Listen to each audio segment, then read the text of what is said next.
हमारे साथ खालिद यूसुफ मौजूद हैं जो इमरान खान के साइफर केस के लीगल टीम के मेंबर हैं। इनसे आज जानेंगे कि एटीसी में आज क्या समाअत हुई है। बड़ी दिलचस्प समाअत भी है और इमरान खान साहब के हवाले से खुशखबरी भी है, तो वो आज बताएंगे हमें खालिद यूसुफ साहब।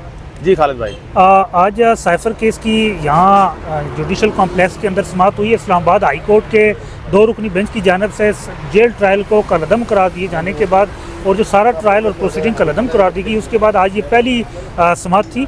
इस पे हाई कोर्ट का ऑर्डर यहाँ कोर्ट के अंदर पड़ा गया और उसके अंदर फिर वाज़ह किया गया कि 29 अगस्त से अभी तक जो जितनी भी साइफर केस के अंदर कार्रवाई हुई है उसको तो कलअदम करार दिया गया और अब सारा केस नए सिरे से शुरू होगा, ज़ीरो से शुरू होगा। और इसमें मंगल को 28 नवंबर की तारीख मुकर्रर की गई है, जिसमें ट्रायल को दोबारा ज़ीरो से शुरू किया गया और खान साहब को समन किया गया कि उनको जेल से यहाँ पेश किया जाए और यहाँ अब केस नए सिरे से शुरू होगा और खान साहब उनको यहाँ पेश किया जाएगा, उनकी यहाँ हाज़िरी मार की जाएगी। हाज़िरी मार करने के बाद उनका बाकायदा उनको 7 दिन दिए जाएंगे कि उनको नकूल तकसीम की जाएंगी, फिर उसके बाद 7 दिन उनको फ़र्द जुर्म के लिए दिए जाएंगे, फिर उसके बाद शहादत शुरू की जाएगी।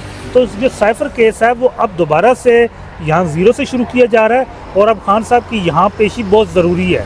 क्या समझते हैं इसमें कितनी एक कामयाबी आप समझ रहे हैं पाकिस्तान तहरीक इंसाफ की कि फ़र्द जुर्म आयद हो चुका था, गवाहान 6 गवाहान तकरीबन बयानात भी कलमबंद हो चुके थे, अब सारा मामला रिवर्स हो गया।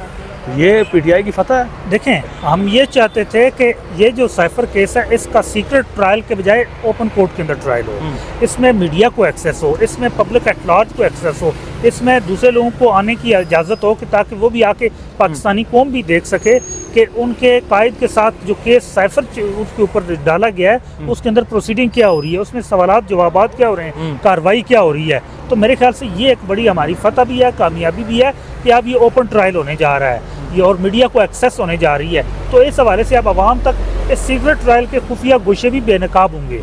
इस साइफर में ही गिरफ्तारी इमरान खान की गालिबन 29 या 30 को डाली गई थी अटक में जब खान साहब थे, तो अब मतलब कार्रवाई बिल्कुल स्टार्ट से ज़ीरो से दोबारा से कार्रवाई आगे बढ़ेगी। जी, इसमें ये हुआ था कि गिरफ्तारी 16 अगस्त को डाली गई थी, जबकि प्रोसीडिंग 29 अगस्त से शुरू हुई थी ट्रायल की। तो अब वो जो है 29 अगस्त से चलेगी। जब जहाँ तक गिरफ्तारी की बात है तो वो सुप्रीम कोर्ट में जमानत जा चुकी है, तो वो उसकी वहाँ कार्रवाई ज़ेरे गौर है। सुप्रीम कोर्ट पाकिस्तान में भी जमानत के लिए अब आपकी दरख्वास्त जिस तरह से आपने कहा कि जा चुकी है, तो वहाँ से कितने आपको इम्कानात लगते हैं अपनी कामयाबी के, और अगर वहाँ से ज़मानत मिल जाती है तो फिर इस केस का स्टेटस क्या रहेगा? देखें, वहाँ तो हमें तो उम्मीद है, अच्छे की उम्मीद है कि मबनी पर इंसाफ फैसला आएगा।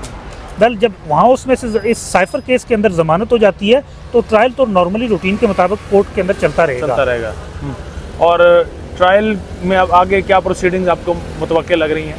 देखें, ये तो मेरे ख्याल से जिस तरह केस को चलाया गया, जिस तरह इसकी प्रोसीडिंग चलाएगी, इनको तो सबसे पहला धचकाई यही है कि वो पूरे का पूरा ट्रायल ही कलअदम करार दे दिया गया है और ये मेरे ख्याल से एक बड़ी फतह है, आइन की भी है, कानून की भी फतह है। और 2 रुकनी बेंच ने मबनी पर कानून जिस तरह फैसला दिया है, जिससे इस ट्रायल को दोबारा नए सिरे से शुरू करने का हुक्म दिया है, तो जितनी बेज़ाब्तियाँ की जा रही थी और जिस तरह हमारे बहुत सारे हकूक़ थे उनको सल्ब कर लिया गया था, तो वो इंशाल्लाह वो हकूक़ भी मिलने जा रहे हैं। अच्छा, ऐसे काफ़ी सारे हम मामलात में देख रहे हैं, आप भी प्रैक्टिसिंग लॉयर हैं।